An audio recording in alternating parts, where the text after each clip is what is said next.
On démarre. Bon, est-ce que vous êtes prêts à commencer? Alors, donc je m'appelle Christophe de Dinchin, je suis ingénieur en informatique sur SOFIA, mais j'ai une passion pour ce qu'on appelle la physique. Alors les enfants, est-ce que vous savez qu'est-ce que c'est la physique? Vous savez pas? C'est l'étude du monde qui nous entoure et de comment ça marche. Par exemple, je prends ce cap-là et je le lâche. Qu'est-ce qui va se passer? Bravo, tu fais de la physique. Mais non seulement je peux dire qu'il va tomber, mais je peux même dire à quelle vitesse il va tomber et combien de temps il va mettre pour arriver par terre. Ça, c'est de la physique. Alors, la physique, ça fait super longtemps qu'on en fait, depuis les Grecs qui faisaient de la physique, etc. Mais au XXe siècle, il s'est passé deux trucs très importants qui ont complètement changé la façon dont on fait de la physique. Et on ne vous l'apprend jamais en classe jusqu'à l'université parce que c'est trop compliqué. C'est ce que disent les gens. C'est trop compliqué, on ne peut pas l'apprendre. Et ça m'embête, je voudrais essayer de vous expliquer ce que racontent, ce que les gens ont découvert au XXe siècle. Vous êtes prêts pour ça? Alors, les deux grandes théories dont je vous parle, elles ont un nom.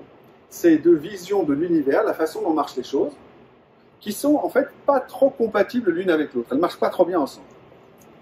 Il y en a une qui s'appelle la mécanique quantique, c'est pour ce qui est tout petit. Par exemple, est-ce que vous avez entendu parler des atomes? Ouais, voilà. Alors c'est quoi un atome? Ah, c'est compliqué. Personne ne sait vraiment. C'est un truc tout petit, et c'est ce qui fait tout ce qui nous entoure, la matière, etc. Tout ça, c'est fait d'atomes. Et puis les atomes eux-mêmes, ils sont faits de trucs plus petits, comme les électrons, etc. La lumière, c'est fait de machins qui s'appellent des photons.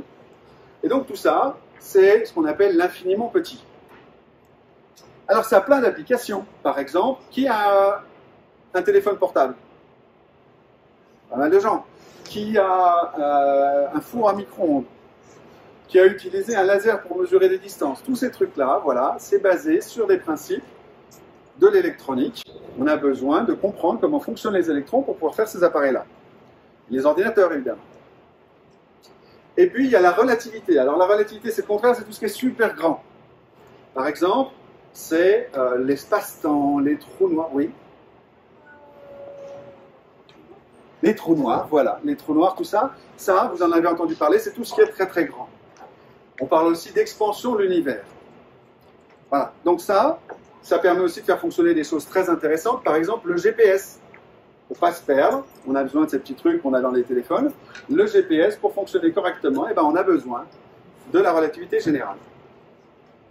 Alors, je vais faire une petite galerie de portraits. On va voir qui vous arrivez à reconnaître là-dedans. Est-ce que vous connaissez ce monsieur? Ah, c'est qui? Albert Einstein. Gagné. Bravo. Et ça, c'est plus dur. Bravo. Max Planck. Et ça? Louis de Broglie. Alors ça s'écrit de Broglie, mais ça se prononce de Broglie. Ici, alors toutes ces personnes-là, c'est les personnes qui ont inventé la physique dont je vous ai parlé. Voilà, donc vous avez remarqué, Einstein, tout le monde sait qui c'est, et les autres, il y avait un papa qui savait vaguement, et puis c'était tout. On va voir pourquoi. Alors, pourquoi est-ce que cette physique, elle est bizarre? Eh bien parce que dedans, il y a des paradoxes. Alors je vais vous parler d'un paradoxe relativiste, qu'on appelle le paradoxe des jumeaux. Le paradoxe des jumeaux, vous voyez, vous avez deux jumeaux, c'est des faux jumeaux, hein, il y a un garçon et une fille, et puis la fille, elle part sur une fusée, elle va très loin. Et quand elle revient, eh bien son frère jumeau, il est vachement vieux. Alors qu'elle, elle n'a pas vieilli. Est-ce que vous trouvez ça bizarre, les enfants? Oui, c'est bizarre, vous êtes d'accord? Je vais vous expliquer pourquoi. Et je vais vous expliquer ça sans maths.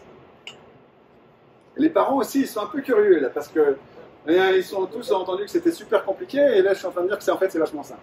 Et bien, vous verrez tout à l'heure, vous allez comprendre. Alors, la relativité en vrai, pourquoi c'est compliqué? Parce que ce monsieur-là qui s'appelle Albert Einstein, et qui, vous voyez, n'était pas un gars très très sérieux, eh ben, il a écrit des équations qui ressemblent à ça. Alors, toi qui es très très intelligent, qui a répondu à plein de questions, donc c'est quoi le gamma là, ça explique quoi? Hein, bon, c'est trop compliqué. C'est pour ça qu'on ne l'apprend pas. Parce que des équations comme ça, on ne voit rien, on ne comprend rien à ce qui se passe. La mécanique quantique, c'est pareil. Alors, un paradoxe qui illustre la mécanique quantique, je vais en parler beaucoup tout à l'heure, ça s'appelle le chat de Schrödinger. Est-ce que quelqu'un a déjà entendu parler du... Oui, vas-y, raconte-moi le chat de Schrödinger. Alors, c'est un chat dans une boîte, ouais. Et alors?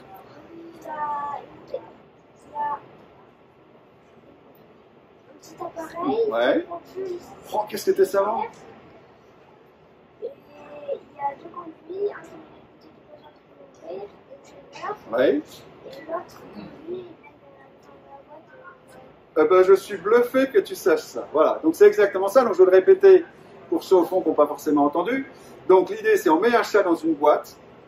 On a une fiole de poison qui peut être ouverte ou pas en fonction d'une particule radioactive qui se désintègre. Si la particule se désintègre, le chat meurt. Si la particule ne se désintègre pas, le chat ne meurt pas. Et Schrödinger a utilisé cet exemple-là pour dire, ben voilà, d'après la mécanique quantique, la particule, on ne sait pas quand est-ce qu'elle va se désintégrer. Elle est dans ce qu'on appelle un état superposé, c'est-à-dire un état où on ne connaît pas exactement ce qu'elle va faire.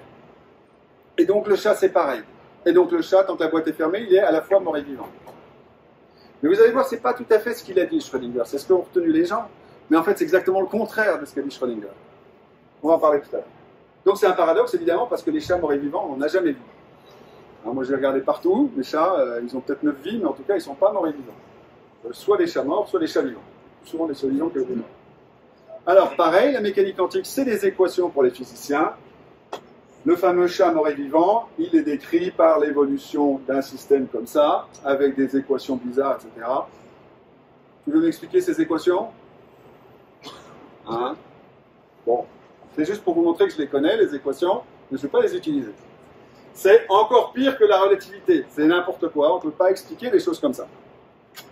Donc, on n'y comprend rien. Et le problème, c'est pas seulement que vous y comprenez rien, c'est que la quasi-totalité des physiciens n'y comprennent rien. Parce que c'est toujours enseigné comme ça, c'est toujours enseigné avec ces équations, et du coup, on n'a pas l'intuition de ce qui se passe. Je vais essayer de vous expliquer pourquoi cet état de fait, eh ben, on peut le changer. Vous n'êtes pas les seuls, on peut changer. Donc, si on expliquait tout ça, vous allez voir, en fait, c'est assez simple. On va commencer par quelque chose qui s'appelle la perspective. Regardez ce beau bâtiment-là. Les enfants, laquelle des façades est la plus courte? Celle du milieu, tu es d'accord? Qui vote pour dire que celle du milieu est la plus courte? Tout le monde? Eh bien, vous êtes tous super intelligents, vous avez fait un calcul que les ordinateurs ont du mal à faire. Parce qu'en fait, si vous regardez l'écran, cette façade-là, elle a exactement la même longueur que celle des côtés. Mais votre cerveau, il a fait un travail super intéressant parce qu'il a dit « Oh, mais attendez, là, ça a l'air d'être en biais, là. » Donc, en fait, c'est que la façade, elle s'éloigne. Vous voyez, c'est comme ça quand je le tourne. D'accord? Ça ne raccourcit pas vraiment, mais je le vois plus court. Alors, le cerveau, il compense. Il dit « Si je le vois plus court, mais qu'en fait, c'est en biais, eh ben, il faut que je compense pour le voir plus long. » Et donc, vous avez l'impression, correctement, que les façades des côtés sont plus longues. Parce qu'elles sont en biais. Vous avez compris? Est-ce que j'ai perdu beaucoup de monde jusqu'à présent? Non. Bon. Alors, donc les façades en biais semblent raccourcies. C'est un paradoxe. Non, pas vraiment. En fait. On est très, très habitué à ça. Voilà. Donc la question qu'on peut se poser, c'est laquelle la vraie longueur? Est-ce que c'est la longueur qu'on voit ou est-ce que c'est la longueur en biais? Vous voyez, si j'ai ma longueur ici que je regarde en bas, eh bien quand je fais tourner mon carré, ça raccourcit de plus en plus. Vous êtes d'accord? Bon. Mais moi, je peux être intéressé de savoir laquelle est la vraie longueur du carré. Alors, comment je vais faire ça? Eh bien, c'est là qu'il y a le fameux théorème de Pythagore dont je vous parlais tout à l'heure. Je voulais savoir si vous le connaissez. Les parents qui se souviennent du théorème de Pythagore, qui est capable de me le réciter?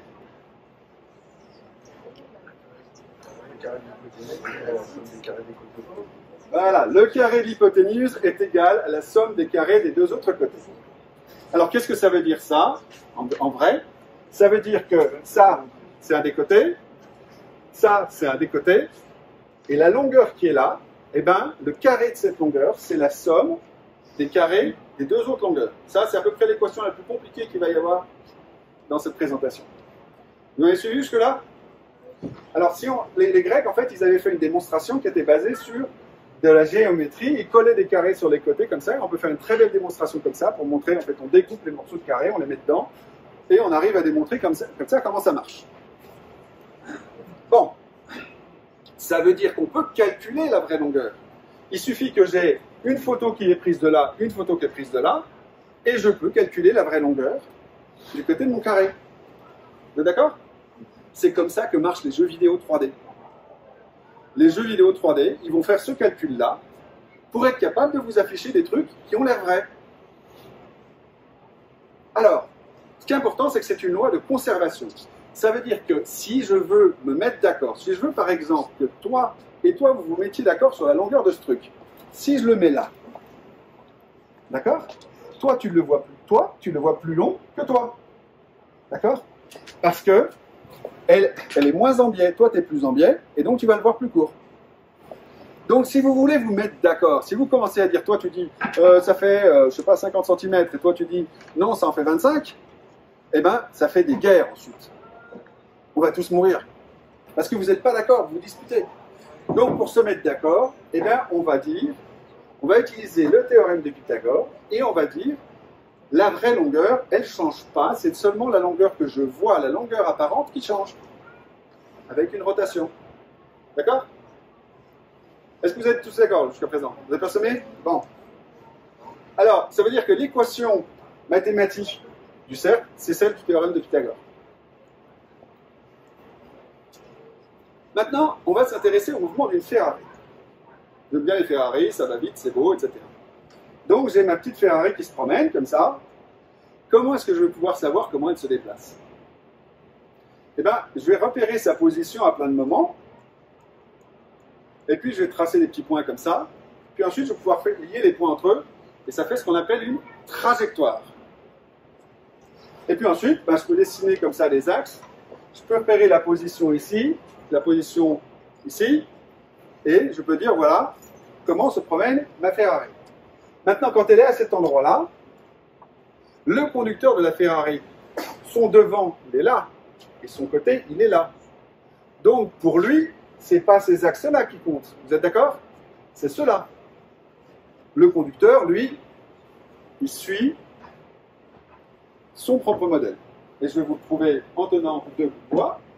Ça, c'est le bout de bois qui va devant moi. Ça, c'est le bout de bois qui va sur le côté. Vous voyez, quand je tourne, vous voyez bien la longueur des bouts de bois qui change. Vous êtes d'accord? Ouais. Est-ce que c'est très compliqué jusqu'à présent? Non, mais vous vous demandez peut-être c'est quoi le rapport avec la relativité, franchement. Bon, voilà, on va y venir. Alors, ce qui est intéressant, c'est qu'il y a du Pythagore dans ce mouvement.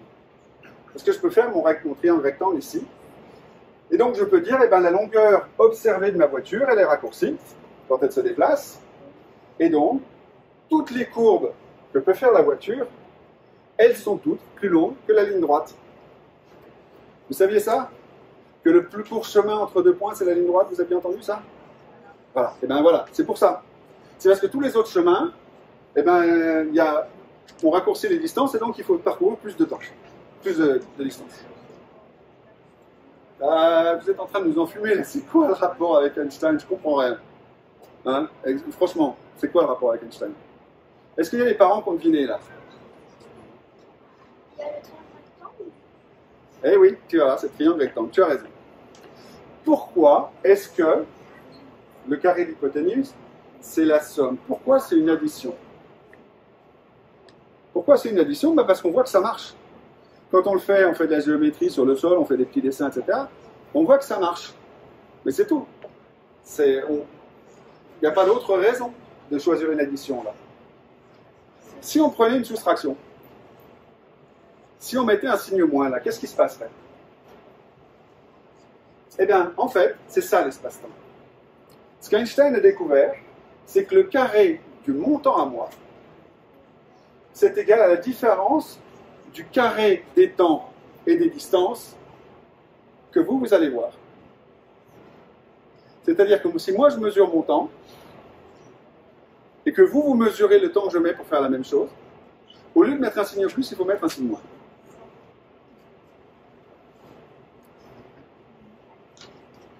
Là, on fait la pause, là. Hein. Donc ça s'écrit comme ça.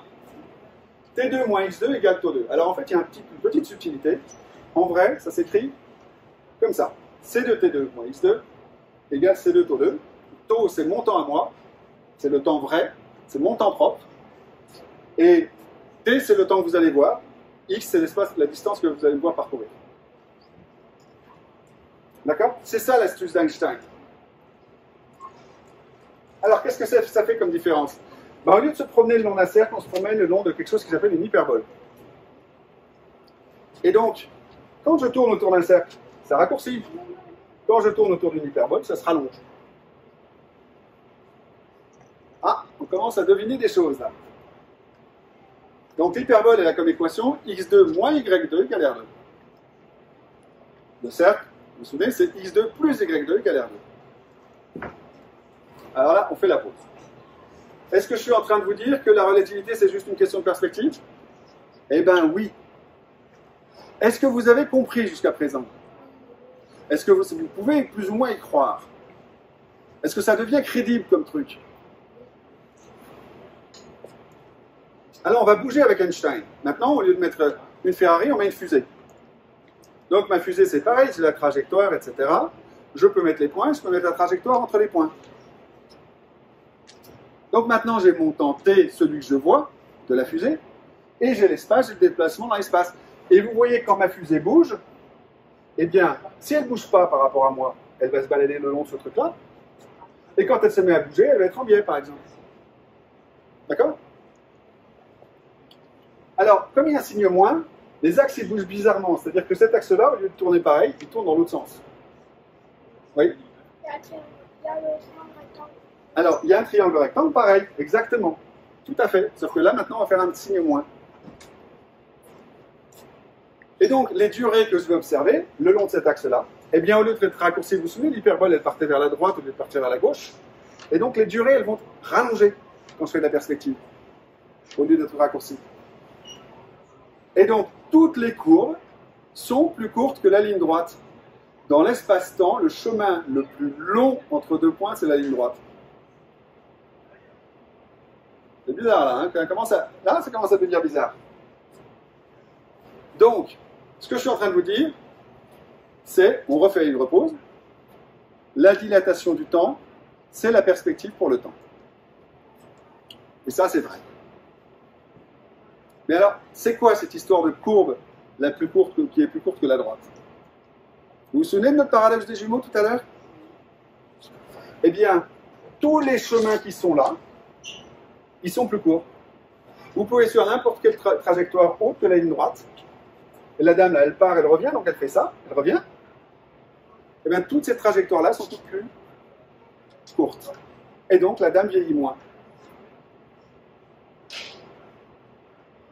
Est-ce que, alors, ceux qui ont plus ou moins compris le paradoxe des jumeaux avec cette explication, levez la main, s'il vous plaît. Ah, on a presque la moitié quand même. Non, vous n'êtes pas convaincus. Pourquoi vous n'êtes pas convaincus?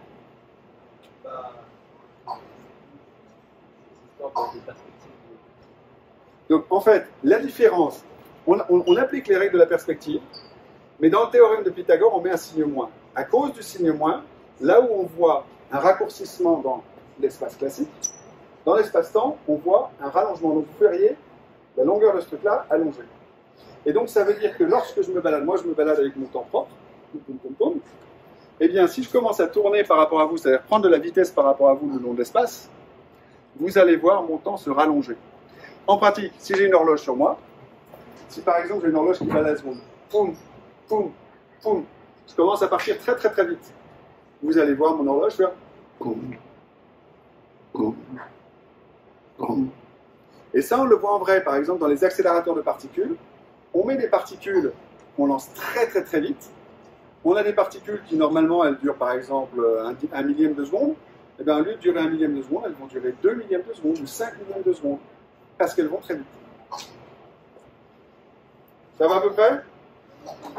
Bon, ceux que j'ai complètement perdus, vous n'êtes plus obligés de rester. Hein, c'est que j'ai raté mon objectif. Voilà, alors. Donc, voilà, donc on suit ma fusée, et donc les durées observées étant rallongées, toutes les courbes sont donc plus courtes que la ligne droite. C'est ce que j'ai dit tout à l'heure. Résumé de ce premier acte. Donc, on se déplace le long de notre propre axe de temps. Là, je peux vous faire une expérience tous collectivement. Chacun d'entre vous, vous allez vous arrêter dans le temps. Là, maintenant, vous arrêtez dans le temps, vous arrêtez d'avancer dans le temps. Ceux qui ont réussi, vous levez la main. Vous voyez, on n'arrive pas à s'arrêter dans le temps. Le temps, il continue à avancer tout seul. Donc notre axe, la ligne droite, ce qui est devant nous, c'est le temps. L'espace, par contre, on peut choisir ou pas de s'y balader. Et donc, quand on se balade, on monte et qu'on descend, eh bien, c'est qu'on se déplace le long de l'espace, mais si on se déplace pas, on va à la ligne droite. Est-ce que vous savez à quelle vitesse on va le long du temps? Voilà, on va en fait à la vitesse de la lumière. Une seconde de temps, c'est la même chose que la distance Terre-Lune dans l'espace. Donc, toutes les secondes, vous allez jusqu'à la Lune dans le temps. C'est pas mal, ça. Voilà, donc on se déplace selon notre propre axe de temps. Le temps apparent est plus long que le temps propre.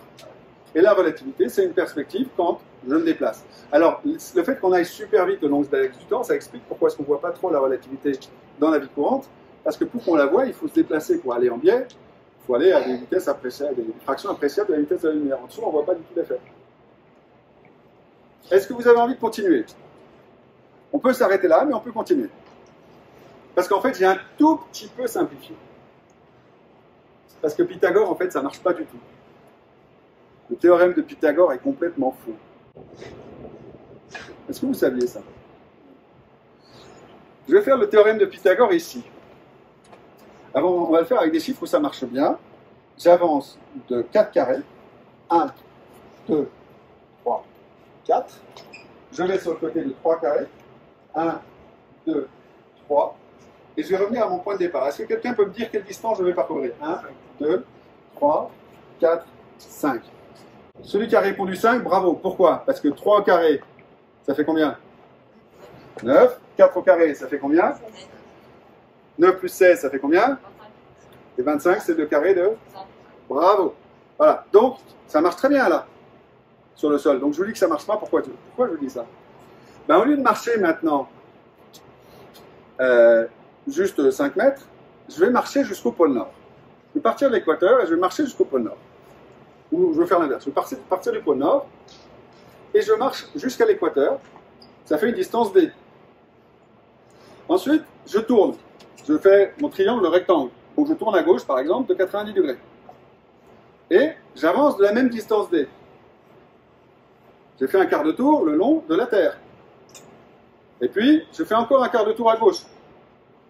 Et je réavance vers le nord de la distance D.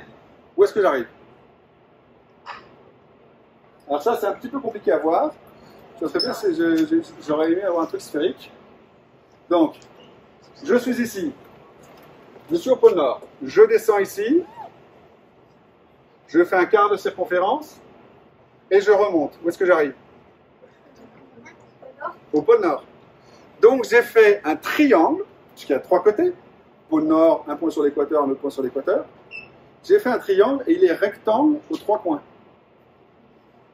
Déjà, c'est un triangle bizarre. Mais surtout, c'est un triangle où le théorème de Pythagore il ne peut pas marcher, puisque j'ai d au carré plus d au carré égale d au carré. Ça ne va pas du tout. J'ai 2 angles droits, oui. J'ai 3 angles droits. J'en ai un au pôle Nord. Un au pôle Nord, un ici, un ici. Parce que ce n'est pas une surface plane. Exactement, c'est ça le truc. Comme la sphère n'est pas une surface plane, le théorème de Pythagore ne marche pas. Et ça, en fait, le Pythagore ne marche que dans un espace plat, comme le sol. Si je le fais sur une sphère, ça ne marche pas.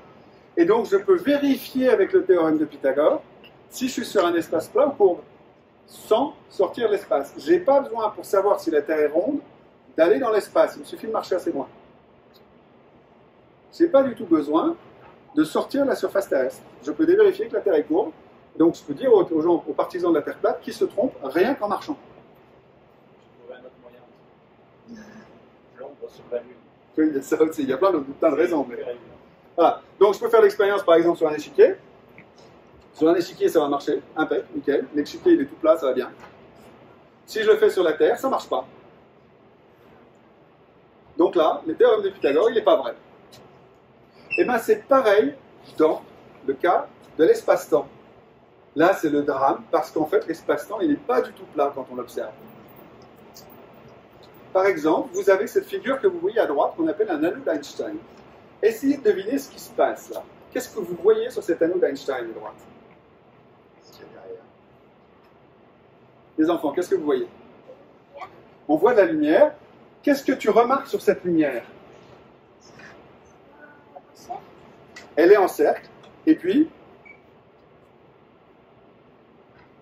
elle est à peu près de la même couleur aussi. Alors en fait, cet anneau-là, c'est la lumière qui est de quelque chose qui est derrière, qui a été déformé et qui nous revient en faisant le tour de l'étoile. Donc en fait, on voit quelque chose qui est derrière l'étoile avec la lumière qui est passée par plusieurs chemins différents. Donc en fait, il y a une grosse galaxie qui est derrière l'étoile, mais on la voit sur le côté de l'étoile parce que la lumière ne va pas en ligne droite. C'est génial ça. Alors ce qui est génial, c'est qu'Einstein, il avait prédit ça. C'est pour ça qu'on appelle ça un anneau d'Einstein, c'est qu'il avait prédit que ça allait se passer. Alors c'est quoi l'idée toute tordue d'Einstein? Là-dessus, c'est ce qu'on appelle la relativité générale. C'est de dire, et si une courbe dans un espace plat, c'était en fait une droite dans un espace courbe? C'est tordu ça, hein? Et en fait, on connaît tous ça. Quand vous prenez sur une route, par exemple, eh bien, vous allez en ligne droite sur la route, mais vous suivez la route. Donc en fait, vous n'allez pas en ligne droite. Vous comprenez? Mais par rapport aux autres véhicules sur la route, eh ben, vous voyez très bien si les véhicules vont dans la même direction que vous. Voilà, c'est à peu près le même principe. Donc on peut avoir n'importe quelle géométrie de l'espace-temps. Et là où c'est génial, il y a un miracle là. C'est que quand Einstein a commencé à étudier ça, eh bien il a trouvé que la courbure correspondait à quelque chose de bien connu, que j'illustre avec une bande dessinée que j'aime beaucoup, de Dingo de Sid Gottlieb. Est-ce que quelqu'un peut me dire qui est ce personnage? La pomme de Newton. C'est Isaac Newton. Donc Isaac Newton, c'est le premier monsieur qui a fait de la physique sur la gravitation. Enfin, la première loi de la gravitation a été décrite par Newton. Et on dit qu'il a découvert cette loi en recevant une pomme sur la tête. Et il se dit, mais pourquoi la pomme me tombe dessus? Il s'est posé la question. Et voilà, donc Gottlieb, qui est un dessinateur que j'aime beaucoup, mettait des petits dessins de Newton un peu partout, se faisant écrabouiller par une pomme à toutes les sources. Voilà. Donc en fait, voilà, ce qu'Einstein a trouvé, c'est si je mets la courbure que j'observe dans l'espace-temps, sous forme d'équation, et ben en fait, je tombe sur une description correcte de la gravitation. Ça, c'est complètement, absolument extraordinaire. Bon, mais attendez, Einstein, c'est aussi E égale mc2, vous avez tous entendu ça. Hein, qu'est-ce que ça veut dire E égale mc2? Est-ce que quelqu'un peut me dire? Énergie égale masse. Masse fois, c'est quoi le C? C'est la célérité de la lumière. C'est fois le carré de la célérité de la lumière. Alors, en fait, alors là, c'est un petit peu plus compliqué. Je pense que je vais larguer un peu de monde sur ce passage-là, mais c'est pas très grave. Là, c'est une idée excentrique d'Einstein, c'est-à-dire qu'il a poussé le centre de là vers là. Il a dit, c'est bizarre, l'expression de l'énergie cinétique. L'énergie cinétique, c'est l'énergie du mouvement. Par exemple, si je te lance quelque chose dessus, tu es prêt à l'attraper? Voilà. Tu as senti quelque chose, voilà. Ce que tu as senti, c'est l'énergie cinétique de ce truc-là. D'accord? C'est la masse de ce truc-là par la moitié du carré de la vitesse. Et ça peut vite, un carré, ça peut grimper assez vite. Et par exemple, ça veut dire que si vous avez une voiture qui va taper dans un mur, à 50 km/h, ça va faire 4 fois moins de dégâts qu'à 100 km/h. C'est pour ça qu'il ne faut pas aller trop vite en voiture. Quand vous allez trop vite, ben, vous explosez la voiture. Alors, le 1/2 de MV2, c'est cette courbe en vert là. C'est ce qu'on appelle une parabole. Et ça ne collait pas très bien parce que pour Einstein, il s'attendait que toutes les quantités physiques vraies, c'est-à-dire celles que vraiment je peux regarder pour de vrai, et puis quand ça bouge, etc., elles devraient toutes se déplacer sur une hyperbole. Donc quelque chose qui se déplace sur une parabole, ça ne va pas. Ce n'est pas quelque chose qui est de la vraie physique. Pour Einstein, ce n'était pas la vraie valeur. Et il a dit, mais attendez, ça colle au début, ça colle pas mal, avec une autre expression, à condition qu'il y ait une énergie en dessous de base, et que ça soit juste la variation de cette grosse énergie-là. La variation de cette grosse énergie-là, ça se déplace à peu près comme l'énergie cinétique. Enfin, ça se déplace à peu près comme l'énergie cinétique, et ce qu'Einstein a dit, c'est la vraie expression relativiste de l'énergie cinétique. Donc Einstein a déduit du fait que l'énergie cinétique n'allait pas dans ses équations comme il voulait, le fait qu'en fait, il devait y avoir une énergie, même quand on ne bouge pas. Ce gros truc-là, c'est quand on ne bouge pas. Vous voyez que c'est beaucoup plus grand que l'énergie cinétique. Alors maintenant, je t'envoie par exemple ça, dessus, ça te fait pas mal. D'accord? Ça te fait pas mal, t'as rien senti. Parce que, en fait, c'est une base vitesse, et c'est ce tout petit effet qui est là. D'accord? C'est ce tout petit effet. Si par contre, je transformais l'énergie de une partie des atomes qui est là-dedans en énergie, je prenais un tout petit peu de ça fait une bombe atomique. Et c'est une bombe, ce qu'on appelle une bombe A. Et si j'arrive à faire une transformation plus complète avec de la fusion, ça fait une bombe H. Et là, tout de suite, tu sentirais passer le coup de vent. Tu ne serais pas très content que je t'ai jeté le cap là-dessus. Et si j'annihile complètement la matière, donc une bombe atomique, au maximum, c'est dans les quelques pourcents de l'énergie qui est consommée. Si on annihile tout avec de matière contre antimatière, bah c'est encore beaucoup plus important. Donc là-dedans, il y a énormément d'énergie concentrée. Un peu de respect, s'il vous plaît. Ce petit cap-là contient suffisamment de trucs, par exemple, pour alimenter toute la... Là-dedans, je pense qu'il y a assez pour alimenter la planète pendant quelques heures, au moins. Peut-être quelques jours. Ça fait le calcul. Donc en fait, l'idée d'Einstein, c'est le vrai zéro d'énergie, eh ben en fait, il est là, il n'est pas là. Et donc, il y a de l'énergie dans la matière qui ne bouge pas. C'était ça l'astuce. Conclusion de cet acte 2. L'espace-temps, en vrai, il n'est pas plat. La courbure, ça correspond à ce qu'on appelle la gravitation. Et la présence de masse et d'énergie, ça courbe l'espace-temps. Bon, on a vu que la relativité pour l'instant. Est-ce que vous avez encore un peu de courage pour la mécanique quantique ou est-ce qu'on s'arrête là?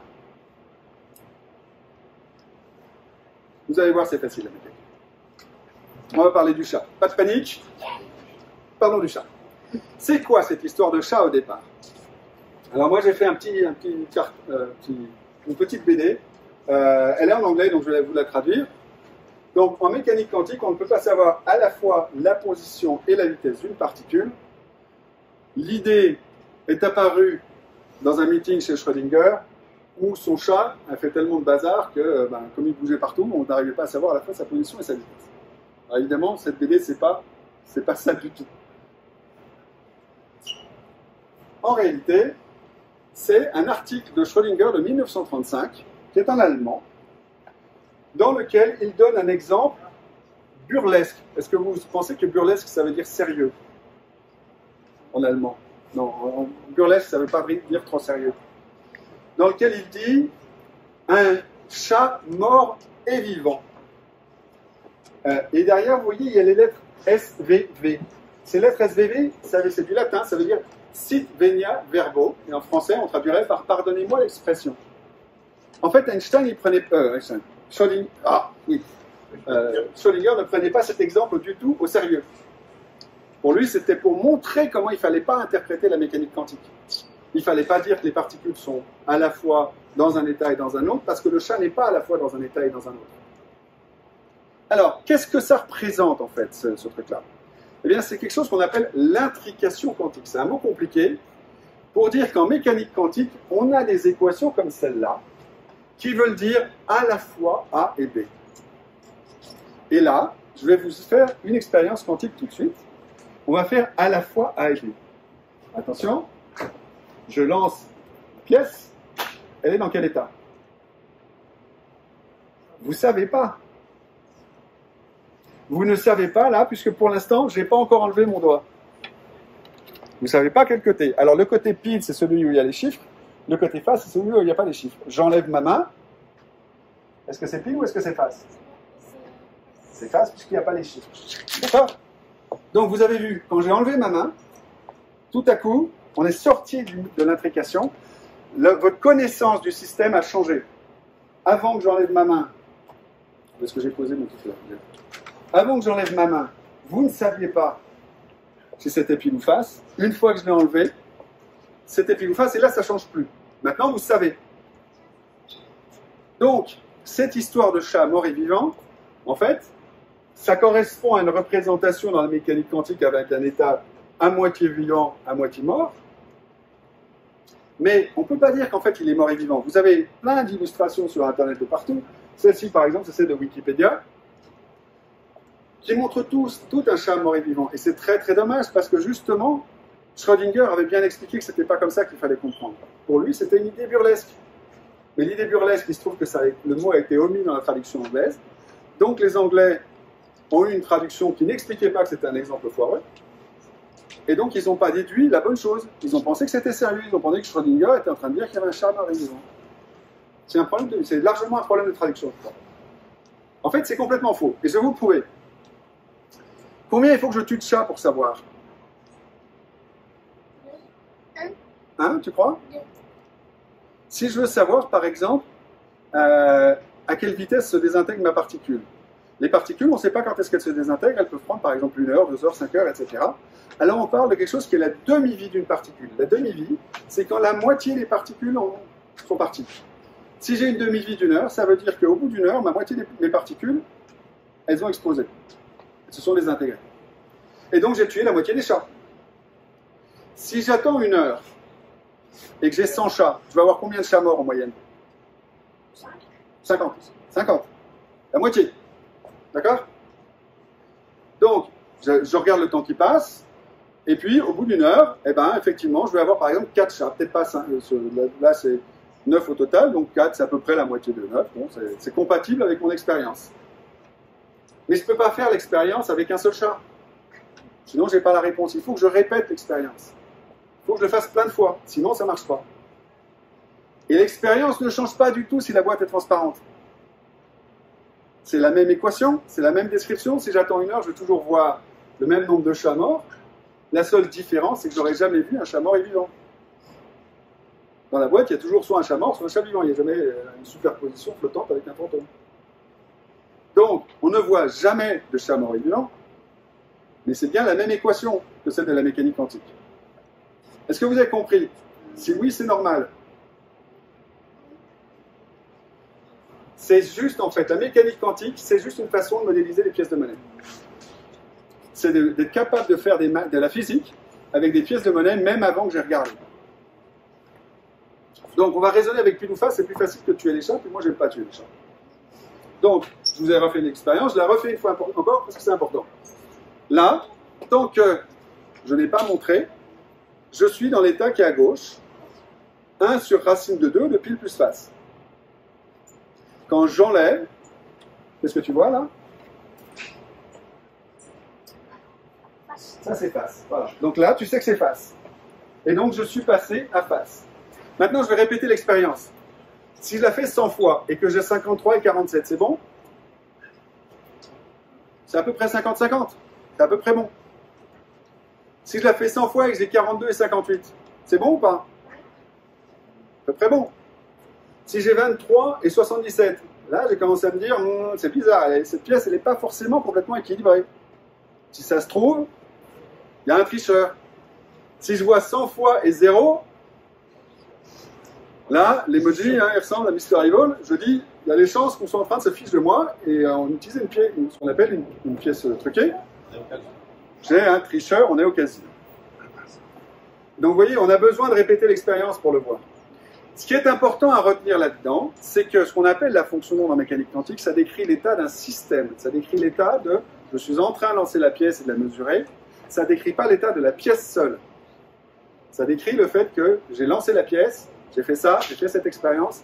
C'est ça que décrit la fonction d'onde, pas la pièce seule. Ça, beaucoup de physiciens le comprennent de travers, malheureusement. Et donc, est-ce que c'est la vraie fonction d'onde? Eh bien oui, mais c'est la fonction d'onde, à nouveau, d'un système. Alors, on peut faire des expériences qui démontrent ça très bien avec des photons. Par exemple, je fais... Oui? Une feuille blanche, notre feuille, un morceau de carton troué. Ouais. Tu l'as déjà fait l'expérience ou pas? En vrai? Ah, il faut que tu la fasses. Parce que c'est vraiment très chouette. Alors, tu as tout à fait raison. Tu veux venir la raconter ici? Vas-y, viens. Alors, donc tu vas expliquer cette expérience. Comment est-ce que ça marche? On a une feuille de papier, a un morceau de carton troué. Oui. Et on illumine avec un laser. Et alors, qu'est-ce qui se passe? Ben, on voit sur un photopapier apparaître. Des bandes. Bon, au lieu de voir deux traits, si la lumière allait tout droit, on verrait deux traits comme ça. Mais c'est pas ce qu'on voit. À la place, si les fentes sont assez petites, on a un phénomène d'interférence, et ce qu'on va voir apparaître derrière, c'est ce qu'on appelle des franges d'interférence. Alors, on peut le faire avec un seul photon. Mais il faut faire le photon dans ce système-là, sinon ça ne marche pas. Et on voit apparaître, vous voyez petit à petit, les franges d'interférence qui apparaissent, qui se construisent petit à petit. Mais on peut aussi le faire avec un seul canard. C'est plus simple à comprendre. Je prends une bassine d'eau, un plongeur, je mets deux trucs comme ça qui font des vagues plus ou moins hautes, ça dépend de l'endroit, et je mets un petit muret derrière. Puis je laisse des canards dedans. Tu fais ça? Tu l'as remis. Je mets des petits canards. Et puis, bon, ben, mes canards, ils se déplacent de gauche à droite, et bien, grosso modo, ils vont passer le mur à l'endroit où les vagues bougent beaucoup. Donc, ils peuvent passer là et là. Mais s'ils essaient de passer à l'endroit où il y a des interférences destructives, ils ne passent pas. Donc, je fais mon expérience de mécanique quantique avec des canards, c'est plus simple. Alors, je peux le faire avec plein de canards, c'est ça qui est rigolo. En fait, on l'a fait en vrai. On a fait tomber un gros conteneur plein de canards dans la flotte. On n'a pas fait exprès, hein. Le conteneur est tombé tout seul. Et puis on a regardé où les canards se baladaient. Ils se sont baladés un peu partout. Voilà, il y a quelqu'un qui a écrit un bouquin dessus qui raconte toute l'histoire d'essayer de récupérer les canards, etc. Et donc la trajectoire de chaque canard est complètement aléatoire. Elle est pas, on ne peut pas dire à l'avance, ce canard il va prendre ce chemin-là. On peut le faire aussi avec un objet qui s'appelle un pinball. Alors, est-ce que vous savez ce que c'est un pinball? C'est l'ancêtre du flipper. Le flipper, c'est quand on a rajouté en bas les trucs qui permettent de renvoyer la balle. Mais le jeu d'origine, en fait, il n'y avait pas les flippers. Donc j'envoyais une balle et ça rebondissait sur des petits picots et ça tombe en bas dans des cases. Et si vous regardez bien, les cases, elles ont des scores différents. Ici, il y a 50, 30, 20, 10, 10, 20, 30, 50. Pourquoi est-ce qu'il y a des scores différents? Parce que selon l'endroit où la ligne est tombée, la ligne de pointe. Voilà. Et en fait, on n'a pas le même nombre de chances de tomber dans cette case-là. C'est plus difficile de tomber là que de tomber là. Et donc, le pinball, il y a un score dessus qui correspond en fait aux franges d'interférence du pinball. Quand je balade ma bille dedans, elle rebondit un peu n'importe comment. Et la façon dont ça va se répartir n'est pas aléatoire. Donc, ce n'est pas la fonction d'onde de la bille à nouveau. C'est la fonction d'onde du système pinball plus bille. Et c'est comme ça qu'on peut modéliser les interférences. Et la modélisation mathématique est la même en fait. Enfin, elle est un peu plus compliquée dans ce cas-là. Alors, il y a un paradoxe très marrant qui est lié à ça, qui s'appelle le paradoxe EPR, Einstein, Podolsky, Rosen. Parce que Einstein, il avait inventé la relativité, mais il voulait aussi essayer de comprendre la mécanique quantique. Il avait contribué très tôt à la mécanique quantique avec quelque chose qui s'appelle l'effet photoélectrique. Son prix Nobel, il l'a eu d'ailleurs pour l'effet photoélectrique et pas pour la relativité. Et il a eu une idée pour montrer que la mécanique quantique, ça ne marchait pas. Il a dit, je vais lancer deux petites particules très loin, dans deux sens différents, et puis je vais mesurer les choses des deux côtés. La relativité me dit que je ne peux pas aller plus vite que la vitesse de la lumière, et donc je vais me retrouver en fait, que si je fais des mesures des deux côtés, je ne vais plus pouvoir obéir à la mécanique quantique. Et là, l'expérience a prouvé qu'Einstein se trompait. En fait, si on mesure la même chose des deux côtés, on voit effectivement la même mesure des deux côtés, ou des mesures opposées, enfin des mesures qui sont corrélées. Si on mesure des choses différentes des deux côtés, on voit quelque chose qui est à pile ou face, au hasard. Alors, pour comprendre comment ça marche, ça, il faut expliquer un petit peu ce que c'est que le spin. Le spin, à l'origine, c'est, on dit aussi moment magnétique, c'est ce qui fait s'aligner les choses quand on met un aimant. Vous savez, la limaille de fer. Vous avez fait cette expérience avec de limaille de fer? Donc ça s'aligne comme ça. Et si j'ai un clou comme ça et que je mets un aimant, qu'est-ce qui va se passer? Ouais. Tiens, pour une fois, c'est toi qui vas répondre. Le clou, il va se monter à l'aimant. Oui, il va s'aligner par rapport à l'aimant. Et il va s'aligner de quel côté? Comme ça? Ben si, il peut s'aligner comme ça. Ou alors il peut s'aligner comme ça. Mais tu ne sais pas à l'avance. Tu ne sais pas de quel côté il va partir. Tu sais simplement qu'à la fin, il sera aligné. Donc, par exemple, je peux dire quand il pointe, quand la pointe est vers le nord, j'appelle ça plus 1. Et puis quand la pointe est vers le sud, j'appelle ça moins 1. Donc je peux avoir deux états, une fois que le clou est aligné, j'ai deux états.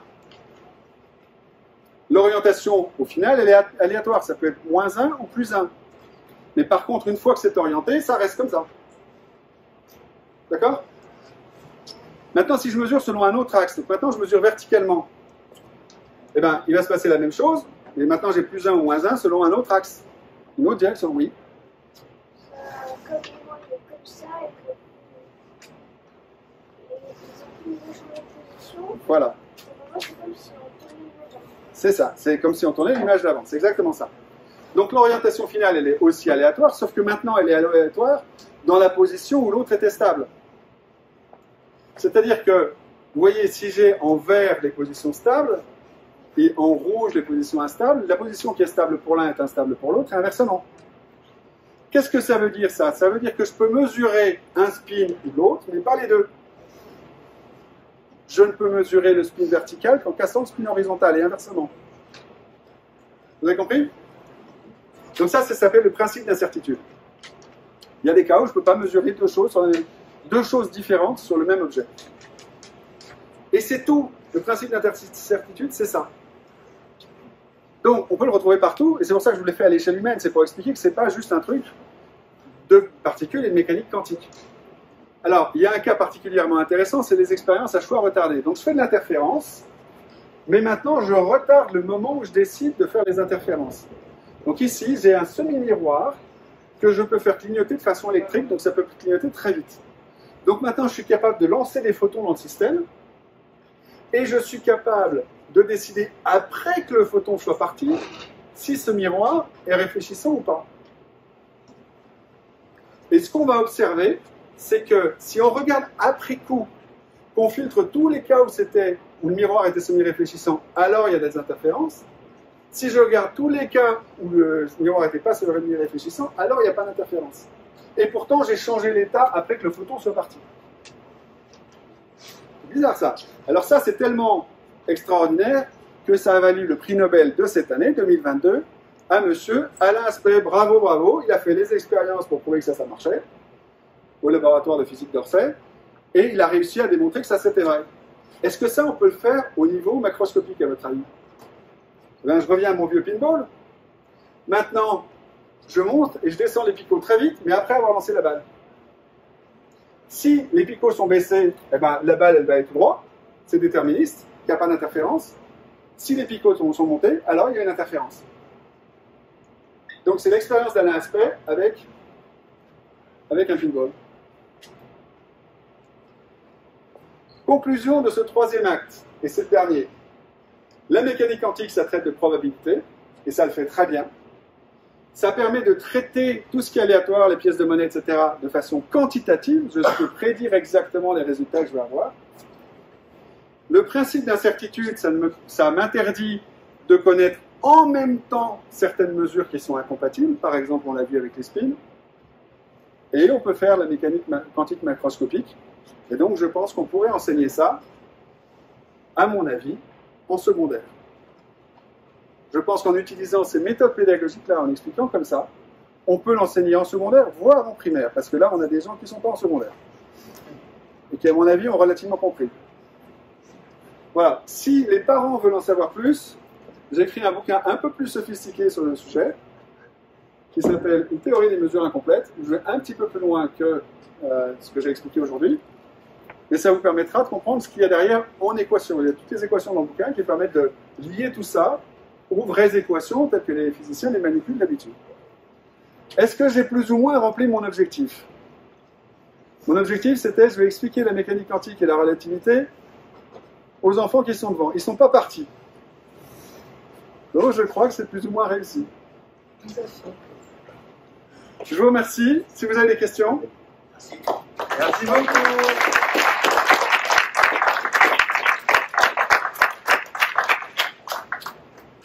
Est-ce que vous avez des questions? Toi, je suis sûr que tu as une question. Non? C'est tout bien expliqué? Oh, moi je suis content.